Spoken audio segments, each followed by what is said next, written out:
Hello, everyone. My name is Kayla Peavy, and this is my project for EH 4401, The History of English Language, um, the Prophet before Phonetics, the Printing Press, and the Standardization of English Spelling. So, my research question was, why did the economic need for a mass market English force the premature standardization of spelling? And what were the long-term consequences for English literacy? So I want to do a little bit of background knowledge, just kind of our timeline of events. So 1440, Johannes Gutenberg invented the mechanical movable type press in Mainz, Germany. There was already a printing press, or not printing press, process developed in China that used wooden blocks and then later movable type, which the printing press uses. But basically, Gutenberg took the technology of this movable type and created the press that would allow for copies of pages to be made much more quicker than handwriting, as was traditional at the time. William Caxton, who is credited as England's first printer, actually began in Belgium. Between 1472 and 73, he printed his first manuscript, which was a translation of the Raciel of the Histories of Troy. He did later move to Westminster and produced the first printed copy of Chaucer's The Canterbury Tales in 1476. And then later he would do Le Morte d'Arthur and other tales of King Arthur. So first I want to look at the economics of producing a printed book in the Middle Ages. Caxton, at a surface level, was a businessman. He needed books, or excuse me, he needed to sell books in order to make a profit. Um, So why would he really be in a rush to get this printed material out? So printing presses were not cheap. When you really factor in the cost of the press itself, these were made of like heavy wood. As you see by the picture on here, there are a ton of different parts, and that doesn't even factor in the movable type, the composing stick where you would build the words, the letter case, which housed the letters, the ink, the paper, and anything needed. When you really factor all of that in, just the startup cost is absolutely astronomical. So I couldn't find the exact amount, but I really believe that the cost of this drove printmakers to really almost rush to begin getting product to sell so they could start making profit and make ends meet. So the second thing I want to look at is the evolving product of the press, which are the books, right? So to the left of the screen is a handwritten manuscript, and on the right is a manuscript produced by a printing press. Um, Books are able to become more and more available because with the printing press, you could print them a lot quicker. And it drove the cost down. It was about 80% less for a printing press book than someone who had handwritten it. Um, so the more that these books became available, the more the price was driven down. It's simple economics. The more something there is, the cheaper it is to buy, theoretically, anyway. Caxton had kind of a small window to get the first English text produced and out to the public. However, there was a huge problem that he needed to solve first. So, in the 1400s, the English language was really inconsistent with spelling, pronunciation, and usage varying widely across regions. Writers and scribes misspelled the same word in multiple ways, a lot of the times in the same text. And there were no official dictionaries or grammar books to kind of guide them. It was kind of on their own. However, this lack of standardization made reading and writing a lot more difficult, even if you could. And this became a growing problem as text circulated between different areas. The invention of the printing press introduced a new challenge, One of the earliest printers, William Caxton, faced the dilemma as he worked to produce books that would sell. So Caxton and other printers had to decide which forms of English to use in order to reach the widest possible audience. Choose the wrong one, no one can read it. Choose the right one, you sell a ton of books. And that's what Caxton and earlier printers wanted. So even though the way people spoke English was changing rapidly in the 1400s, the invention of the printing press kind of forced spelling to stop changing. Because early printers like Caxton cared more about selling books to a wide audience rather than about matching how words actually sounded, they preserved older spellings in print.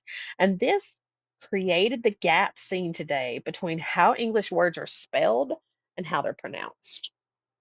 So before the printing press, English spelling was very irregular and lacked standardization. According to one of my sources, Rakowska, early modern English was highly inconsistent, with spelling varying not only between region, but sometimes within even the same text from the same printmaker. Um, Similarly, in another source, Harris and Taylor explain that English did not have a common written standard like Latin and French, especially Latin, which was many centuries older than English at this point. And this made communication less uniform and more dependent on interpretation. And the inconsistency meant that readers had to rely on context to understand meaning, even when the words were spelled differently. The lack of dictionaries and grammar books, as mentioned before, kind of contributed to this variation as there were no rules, um, which kind of left writers to make their own choices when spelling words. As a result of this, there was a clear need for a standardized form of English. It was really being pushed during this time, especially as literacy and the circulation of text increase. You need people to be able to understand what they're reading as literacy is prevailing. So, um, England's first printer, William Caxton, as I've said before, played a huge role in addressing the problem of inconsistency, even if it was a little bit unintentionally. One of my sources, Harris and Taylor, described Caxton. Um, he really had to decide which dialect and spelling system to use in his printed works. He had no formal guidelines or rules to follow. In our textbook for this course, Changing English, notes that Caxton ultimately chose a form of English associated with the East Midlands, as it was widely understood and could appeal to a larger audience.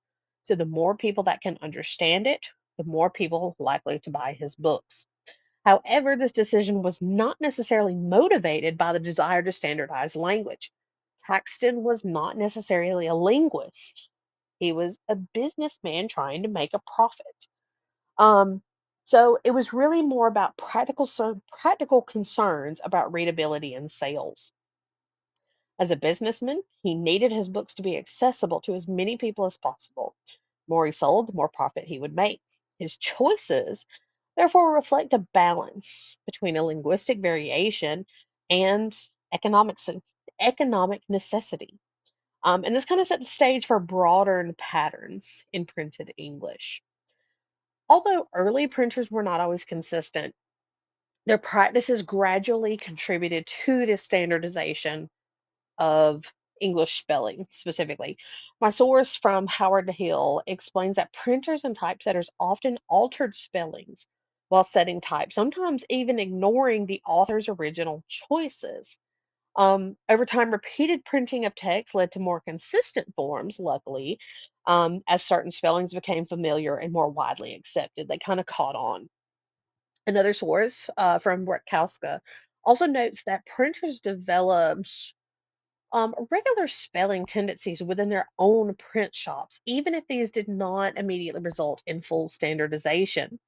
And these apprentices that were learning from the experienced printers moved between workplaces, and these spelling habits kind of spread. And this process kind of shows that standardization did not occur all at once, but rather developed gradually through repeated practice and shared conventions with the printing industry. The decisions that printers made about spelling were often influenced by practical and economic concerns, not necessarily linguistic accuracy. So, my source is from Jamison discusses how printers sometimes even altered the spellings to achieve a visually appealing, justified text to ensure that lines aligned neatly on the page, as you kind of see in the image on your screen. This meant that spellings could be changed simply to fit the space constraints or to make sure that the print looked pretty and it was symmetrical on both sides. Um, Another source from Coldiron highlights that Caxton frequently translated his texts from French, and this kind of introduced foreign influences into English spelling and structure. Granted, there's a ton of foreign language influence within the English language already, and this really just kind of turned the volume up a little bit, so to speak.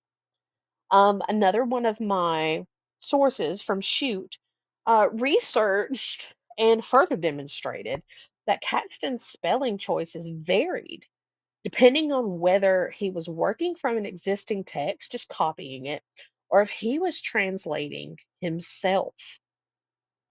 And these examples show that spelling decisions were shaped by a couple things: convenience, aesthetics, and above all else, profitability. You got to make money.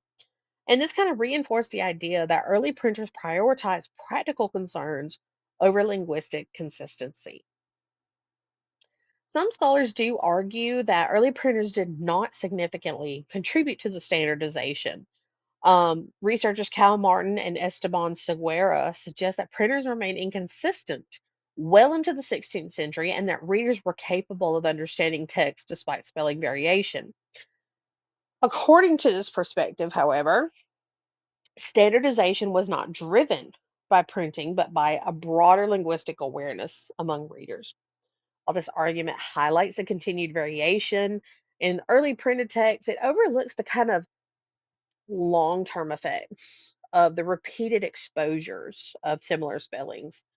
So, even if printers were inconsistent at first, the act of printing itself made certain forms more visible and more likely to be reused. And over time, this repetition kind of contributed to the gradual stabilization of spelling and supported the idea that printers did play a meaningful role in the standardization process. So, one of the most significant consequences of early printing was the creation of the gap between spelling and pronunciation.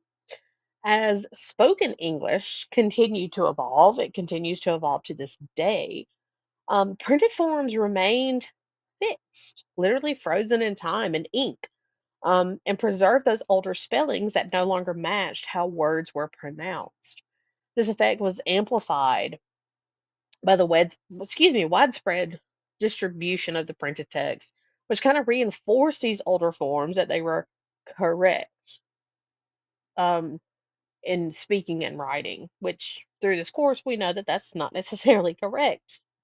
Um, Printers did not intend to create this disconnect. Their emphasis on the consistency and mass production had lasting linguistic consequences. And the result is that modern English language, where spelling often reflects historical forms rather than contemporary speech. So, in conclusion, the invention of the printing press marked a turning point in the history of the English language.